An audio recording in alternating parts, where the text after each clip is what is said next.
So Theo, like best podcaster in the game right now, his podcast was not in the top 10 for the longest time.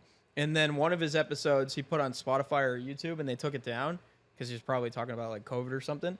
And so he put it on Twitter because he wanted people to hear this podcast that he did. And the full length episode on Twitter got more views than like the most views that a podcast would get on somewhere like Spotify.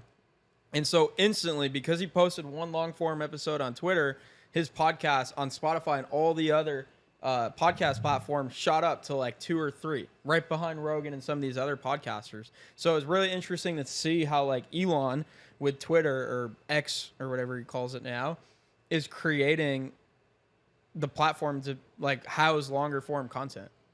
And so that's something we're trying to do with sticktalk. We have the sticktalk clips page on Twitter now, and we just got the blue check mark so that we could post our full episodes and shoot up the charts right below Theo. Because even though 98% of people are just going to click on and like click off just because it's not a great platform to sit there for an hour, hour and a half, they're going to go to YouTube, Whatever they're going to go to platform. Spotify, they're going to go whatever, what's like more conducive for long form Top of content. funnel.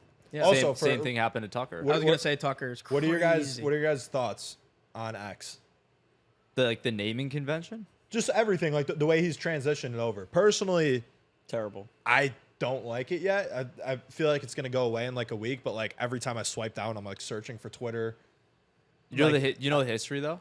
Yeah, I know the history. It was started in Elon's like sus as 1999. fuck, He's been boy. trying to work on it forever. He That's wanted what the PayPal history is. He's to be sus named as X. fuck. And then also like the bottom bar going down or going away when It you goes scroll away, down. and I'm always like, What? it's so annoying. So if you go on Twitter and you Like scroll the down, iOS bar? the bottom bar that goes like home notifications. They want goes you to away. see Direct more messages. posts in the feed. That's interesting that he's super even. annoying. You have to swipe Do back you, up to do get you it. think he's allowed to Like do this. that? Like, Yeah, it's terrible. because there's usually like guidelines for having an app. I would highly doubt that having, you have to like agree to like terms of service or whatever when you publish an app. Like I would highly doubt that's like allowed. What's What? allowed? Taking away that iOS bottom bar thing. Oh, you're no, in an app. No, it's in the app. app. It's in the app. So it's like when you scroll down on the app, you can't press anywhere else. You have to keep scrolling. You can't navigate to like notifications or elsewhere. Oh, It's hard to only explain. for you and following. got you. Like you see this bar, Yeah. and then when I scroll, it disappears. Oh, okay. This is also like terrible for podcasting just because it's all visual and Yeah. not at all And it's audio. super Or not at all irrelevant. audio, not at all visual. Yeah, but I don't know. I think the X is pretty dope. Nope. You don't like it? Nope. I think the Knowledge X logo is Nope. cooler. Guy's been reading a lot of. Drew Tang. Yeah.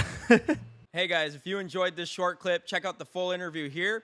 And if you want to see more clips from this episode, check it out right here.